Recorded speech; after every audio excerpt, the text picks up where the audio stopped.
Bukan, pasti dalam hati, oh panjang homili nih hari ini, dia bilang. Kalau Father Rudolf 7 menit, saya kasih 45 menit. Saudara-saudara yang terkasih, tema kita, Injil kita hari ini dan renungan kita hari ini adalah Yesus, roti hidup, sang kehidupan kita kan, sumber hidup kita. Itu jelas dikatakan oleh Yesus di sini. Di Injil yang kita dengar tadi. Siapa yang makan saya, pempasi segigi sem, tidak akan mati, dia bilang kan. Janji Tuhan. Kamu semua di sini pernah sudahkah tidak makan? Pernah sudah? Cik Stella berapa hari sejak kau tidak tahan makan? Setengah hari saja kan, terus cari nasi. Apalagi kalau lauk dia sasau, sinalau bakas. Harus mau cari nasi baru sedap kan? Tapi Tuhan pada dia bilang, tadi Injil bilang roti. Oke, supaya jelas ini pengetahuan kita tentang istilah maksud Yesus dia kasih sampai roti kehidupan ini, kita harus pergi cek dulu latar belakang bangsa Yesus ketika dia jadi manusia. Dari sekian banyak bangsa-bangsa di dunia ini, Yesus ketika dia jadi manusia, dia pilih bangsa apa? Bangsa Israel atau Yahudi? Jelaskan, bangsa Israel atau Yahudi. Kenapa dia tidak pilih dusun fada? Mungkin Tuhan mau hidung yang mancung, bah. Kalau dusun dia kan hidung dia mancung ke dalam kali kan? Tidaklah, dia pilih bangsa Israel. Karena memang bangsa Israel sejak semula dipilih Tuhan untuk dia bentuk jadi buah pertama, istilah dia buah pertama, supaya bangsa lain yang mengenal. Demikianlah yang terjadi kan, kita dapat mengenal Tuhan karena adanya bangsa Israel. Yang pertama beriman sama Tuhan. Bangsa Israel, saudara-saudari yang terkasih, makanan utama dorang bukan macam orang dusun. Kalau kita makanan utama apa? Takane begiakan nasi. Kita mau tanam parai. Tapi dorang tidak kenal ini nasi. Karena mungkin faktor geografi di sana kan panas, kurang sesuai untuk tanam padi. Jadi biasa makanan utama dorang itu adalah roti. Roti yang berkualitas sedikit karena terbuat daripada gandum, bah. Yang rendah sedikit, roti dia yang murah itu adalah jelai, dia bilang. Beberapa minggu yang lalu saya pernah kasih tentang yang jelai ini. Kalau gandum kamu tahu kan, itu yang si Cik Stella kita buat kue lah. Kan kue pisang, donat, jelai nepe itu apa pada? Itu dibawa sedikit dia dari tepung. Tapi kalau barley saya bilang kamu tahu. Si Angkol tidak tahu barley. Tapi kalau saya bilang 6.8 kamu tahu. Datuk Daniel tahu kan? Nanti kita google 6.8 nah. 6.8 itu salah satu produk terbuat daripada barley, bah. Tapi ini barley selain karena buat 6.8 itu atau yang malta, kalau kamu pernah minum itu, dia ini dapat kasih jadi tepung karena si jadi roti. Jadi makanan bangsa Israel utama waktu itu adalah roti. Sampai sekarang lah. Jadi apa-apa dia makan, sayur dia ikan masin, tapi roti dia punya. Kalau kita kan nasi. Maka ketika Tuhan bilang, saya ini roti kehidupan, dia mau kasih tahu para murid waktu itu bahwa saya inilah sumber kehidupan kamu, bah. Macam kau cari nasi, macam kau cari roti untuk kau makan, bertumbuh berkembang secara normal, demikian juga saya sumber utama makanan kamu, dia bilang, bah. Dan Tuhan, dia membandingkan diri dia ini dengan kejadian ratusan tahun yang lalu itu kan, dia bilang apa? Kalau dulu dia bilang, nenek moyang kamu masa di padang gurun, dorang makan manah, dia bilang. Manah nepeninga roti, bang. Roti manah yang diberikan oleh Tuhan. Dan cerita tentang bangsa Israel di padang gurun, yang Tuhan kasih turun itu roti dari surga, nama dia roti manah, bentuk putih bulat-bulat kecil itu menjadi kisah yang sangat besar oleh bangsa Yahudi. Kenapa Fade cerita dia begini, saudara-saudara yang terkasih? Harap kamu baca kitab suci jadi kamu dapat mengerti tentang ini cerita. Sebelum bangsa Israel berpindah pergi tanah terjanji, itu dorang dulu tinggal di mana? Di Mesir, bahkan di Mesir pada zaman Yusuf. Yusuf ini orang Israel yang awalnya mau kena bunuh oleh adik-beradik dia, bah. Bapak dia sayang si Yusuf, bah. Sampai ini adik-beradik tidak suka ini adik dorang satu karena sayang bapak dorang. Akhirnya mau karena bunuh, karena buang pergi di perigi kosong, tiada air. Tapi ada satu adik beradik dorang, saya lupa siapa nama, dia bilang, aduh kasihan pula ini adik kami kalau kami kasih tinggal di sana. Dorang sudah rencana kasih kuyak tuh baju-baju dia, letak darah, mau kasih ke bapak dia bilang, anak kau yang kau sayang itu karena makan. Beruang kah apa yang makan dia? Padahal doang kasih masuk di perigi. Tapi untung waktu itu Tuhan menggerakkan hati adik beradik dia satu orang. Kesian tuh adik kau di dalam perigi nanti mati. Berapa lama dia sana mati nanti tidak ada makan. Ngam-ngam limpas orang Mesir. Mau pergi Mesir, dorang jual begitu adik dorang. Karena bawalah si Yusuf pergi di Mesir. Tahu-tahu waktu di Mesir, Yusuf ini bertumbuh berkembang menjadi tanak wagu yang hebat dan luar biasa. Sampai Fir'aun waktu itu mendapat kepercayaan si Yusuf, diangkat pangkat si Yusuf. Ketika si Yusuf sudah dapat pangkat yang bagus di Mesir, waktu itu dorang masih geng. Waktu itu masih geng. Adik-beradik dia kena malapetaka, bahkan ada suatu kemarau panjang tidak dapat makan begitulah. Akhirnya dorang ingat lah itu adik dorang yang dorang buang, dorang pergi Mesir di sana minta tolong. Yusuf terima dengan dorang dengan baik. Setelah panjang cerita, singkat cerita, akhirnya nih orang Israel terpindah di sana. Belum lagi adik-beradik dorang lah waktu itu. Sudah di Mesir bertambah banyak begini orang Israel kan waktu itu. Berkembang bercampur sama ini bangsa Israel, orang Mesir. Fir'aun berganti, tiba-tiba ada penasehat ajaib muncul. Pergi kasih sama ini Fir'aun yang baru. Dia bilang apa? Allah, dia bilang, coba kau tengok nih bangsa Israel ini. Ngedot po, makin banyak pedorang, dia bilang. Kalau dorang tinggal di tanah kita ini, saya takut satu hari nanti dorang yang jajah kita, bah. Dia bilang kan, kok tengok makin lama makin banyak dorang. Dia bilang, terus nih satu Fir'aun hati dia pun busuk kali kan, akhirnya dia bilang, oh ya tidak boleh ini. Setelah itu dorang mulai menindas ini bangsa Israel, dorang kasih jadi sebagai abdi, bah, hamba. Dan waktu itulah perubahan terjadi dalam hidup bangsa Israel, bah. Tadi hidup bagus, sekarang jadi hamba. Terus dorang mulai menjerit sama Tuhan dorang kan, Tuhan tolong kami, penjahat pula ini orang Mesir, kasih selamat kami.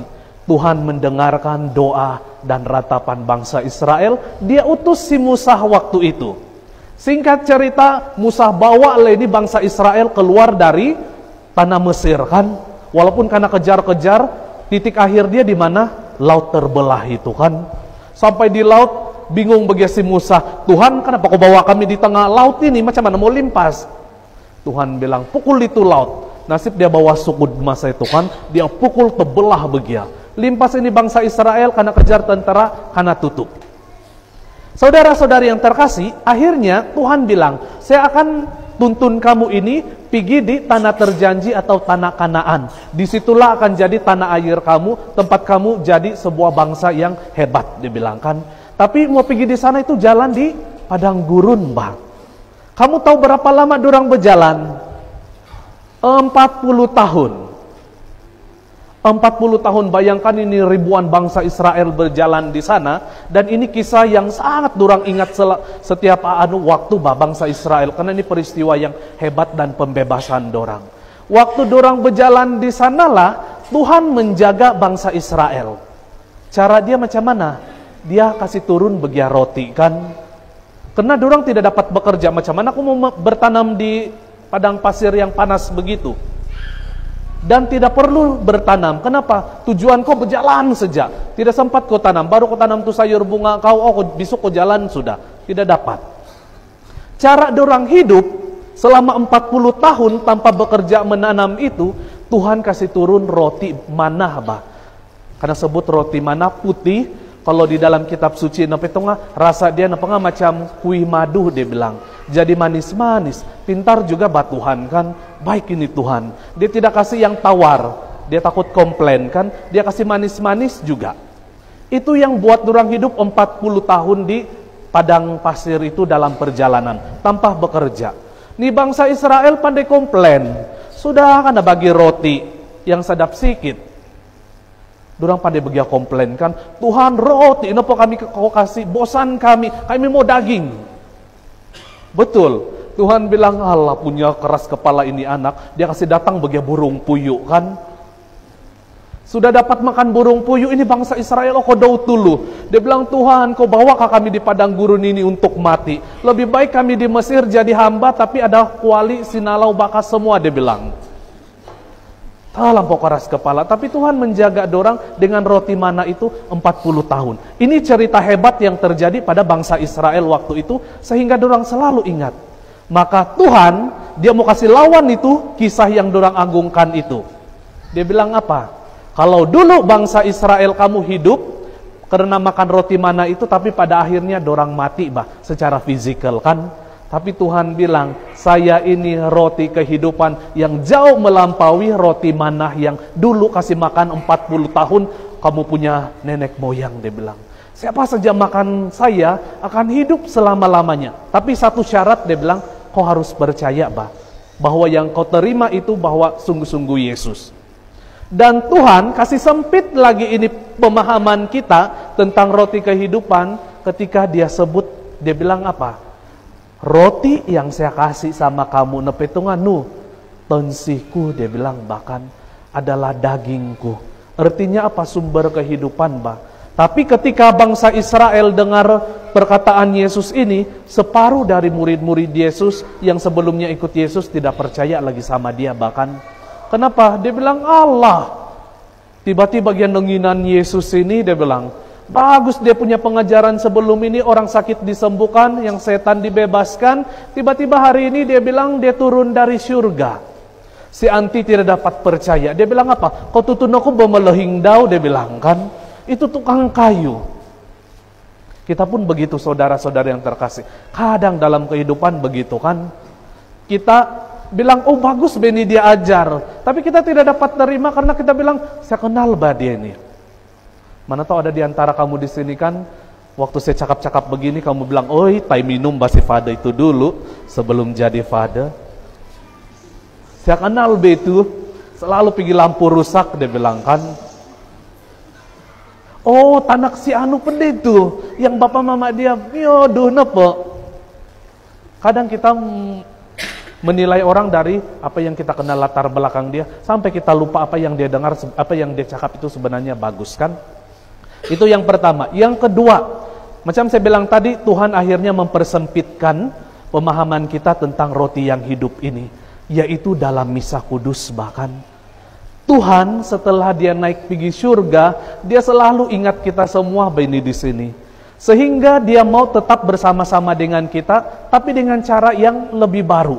Kalau dulu 2000 tahun yang lebih yang lalu, dia terbatas dalam arti dia di tanah Israel sejak dia berjalankan dengan badan dia.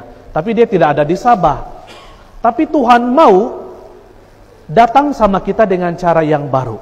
Di Tambunan dia ada, di Keningau dia ada, di Itali dia ada, di Prancis dia ada, semua dia ada di dalam kehadiran dia yang baru, yaitu dalam mana? Misa Kudus, Maka iman terbesar orang Katolik adalah ketika itu Fada mengkonsekrasi, doa konsekrasi itu menjadi tubuh, maka itu karena tagung betu kan. Dia bilang, supaya kamu tahu waktu itulah terjadi perubahan hosti putih sama darah anggur itu jadi darah Yesus, Tapi bentuk dia tetap sama, tapi hakikat dia berubah. Allah Fada itu begitu rasa dia itu, dia bilang, betul. Tapi Tuhan bilang lagi, siapa yang percaya dia akan hidup, dia bilang, Dan saudara-saudara yang terkasih, dalam Misa Kudus yang kamu sambut itu betul-betul tubuh Yesus, daging Yesus yang ribuan tahun ini selalu terjadi mukjizat, Tuhan kadang-kadang menyatakan perubahan itu betul-betul kan. Salah satu yang sangat terkenal di Itali, nama dia, kota dia Lanciano. Ada satu orang Fada, mungkin saya sudah pernah cerita dulu, tapi taulah kamu nih kan, kadang-kadang pandai lupa ingatan. Saya kasih balik lagi nih cerita. Ada satu orang Fada, terjadi waktu itu tahun 700-an lebih yang lalu. Ada sudah yang lahir waktu itu? Ini sudah lahir kah waktu itu? Belum lagi kan? Tahun 700-an yang lalu, itu ada satu orang Fada, dia menjadi ragu tentang betul ini yang saya kasih misa tubuh Yesus dan darah Yesus. Kenapa waktu tahun 700-an itu terjadi nama dia bid'ah? ajaran sesat yang bilang apa? Oh, dalam misa kudus orang Kristen Katolik itu bukan tubuh dan darah Yesus itu. Bukan, dia bilang. Terus Nifade pun lama-lama temakan pula ini ajaran sesat. Sehingga setiap kali dia mempersembahkan misa, dia bilang, Tuhan, betulkah ini tubuh kau? Betulkah ini darah kau? Dia bilang, Mbak. Dia ada keraguan, tapi Nifade bagus juga, Mbak. Dia bilang, aduh Tuhan, saya tidak mau kasih misa kalau dalam keadaan begini, Mbak. Kau tambah iman saya supaya saya tetap percaya sama kau. Suatu ketika, waktu dia kasih misa pagi, Tuhan menjawab doa dia. Ketika dia melakukan konsekrasi, dengan Roh Kudusmu menjadi tubuh dan darah, seketika itu juga hosti putih berubah menjadi daging. Dan anggur menjadi darah. Uncle Fred Bulika, kau dapat kasih cari keto mukjizat Ekaristi Lansiano. Sampai sekarang ini mukjizat ada. Dia betul-betul berubah. Akhirnya nih Father gagaran, apa dia buat? Dia pergi jumpa bishop. Akhirnya bishop bilang, simpanlah ini. Karena simpan ribuan tahun, karena jaga betul-betul, karena ini mukjizat. Dan pada tahun 1970, baru-baru itu kan 1970, akhirnya gereja dia memberanikan diri, mari kita coba eksperimen ini. Itu apakah betul-betul darah, apakah itu betul-betul daging? Karena ambillah cebisan sedikit dari daging dan dari darah itu yang berubah itu. Karena antar pergi laboratorium, karena cek di sana oleh seorang profesor. 1970 sampai 1971. Dan hasilnya menakjubkan. Darah itu, profesor ini bilang, oh ini darah manusia betul-betul loh. Bukan darah babi, bukan darah yang lain. Tapi darah manusia yang jenis darah dia adalah apa? Ebi, Dan ebi ini, darah dia ini, kan terjadi mukjizat-mukjizat yang lain itu. Sama mukjizat Ekaristi itu, darah dia ebi. Jadi Tuhan kita ketika dia jadi manusia, darah dia ebi. Adakah di sini darah ebi? Darah ebi ini susah sikit beni kan, cerewet kan. Kalau saya nepengah darah Z. Ebi sedangkan yang daging, saudara-saudara yang terkasih, ini jauh lebih menakjubkan. Itu daging itu sekali karena cek, itu daging apa? Daging manusia, betul. Darah dia pun ebi yang tersisa di sana. Dan daging dia ini bukan paha, bukan trilayer, tapi apa? Jantung. Ini daging dari jantung manusia, dia bilang ini profesor.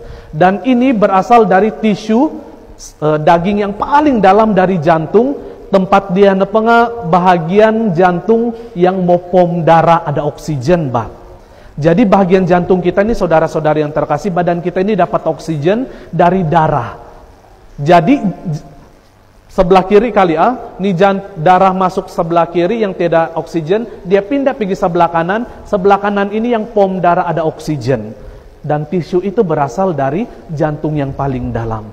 Maka hebat saudara-saudara yang terkasih, bayangkan dalam setiap misa kudus itu, Tuhan kasih jantung dia sama kita, supaya kita hidupkan, supaya kita hidup. Tuhan tidak kasih paha dia, Tuhan tidak kasih lemak dia, tapi Tuhan bilang apa? Saya kasih jantung saya sama kau. Ini beberapa hal yang dapat kita renungkan. Semoga renungan kita hari ini, saudara-saudara yang terkasih, meningkatkan devosi kita pada Ekaristia, Misa Kudus. Satu yang saya suka sih, ini Saint Teresa, saya sangat tersentuh hati ketika datang pergi misa pagi harian di sini, banyak umat di sini yang selalu ikut misa pagi. Salah satu nepengah si Nini kadang-kadang hari Kamis dia tidak ikutlah petang-petang, tapi mama si Uncle Nesta selalu ikut. Bayangkan, si Nini selalu ikut, situlah tempat duduk dia. Jadi kalau saya kasih misa, saya dapat tahu itu, oh si Anu tidak datang hari ini. Sebab tempat duduk sana sama saja. Puji Tuhan umat kita punya kerinduan yang sama untuk pergi misa kudus kan. 6.15 doang pergi misa kudus. Puji Tuhan. Semoga kamu menyambut komuni kudus dengan penuh hikmat kan. Ada juga saya nampak si Anti masih bertulis numbur sih ini pergi menyambut. Tubuh Kristus Saya tengok, 8753. Dia buat pura-pura tidak tahu. Amin, dia bilang. Walaupun kabur-kabur sudah, tapi belum tahu. Saya mau tegur, tapi kesian, kasih sambut nepelah. Sudah dia jalan, saya bilang kosong, no, supaya dia dapat itu nomor. Tidak. Berarti kau pergi menyambut komuni dengan tidak siap, bahkan tidak siap. Ada juga yang pergi menyambut tua sudah, tapi masih itu tukar tangan dia, kiri kanan, dia pun bingung. Dia bilang. Tangan apa di atas? Tangan kiri kan, bukan tangan kanan. Kecuali kalau ada masalah tangan kiri, bolehlah tangan kanan kan. Kalau tidak dapat menyambut pakai tangan, boleh menyambut pakai mulut kan. Tapi jangan juga kau bilang, bikin takut juga kan. Kalau kamu menyambut pakai mulut, kamu latihan juga bukan mulut yang sopan lah kan. Dia bilang. Nanti setan dilak kebalik. Karena balas nanti kan. Tapi saudara-saudari yang terkasih, mari ini janji Tuhan sama kita. Kalau kita menyambut dia, kita akan hidup selama-lamanya. Maksud Tuhan ini apa? Kehidupan kekal itu, Pak. Tuhan memberikan jantungnya, cintanya setiap waktu dalam ekaristi kepada kita. Tuhan memberkati kita semua.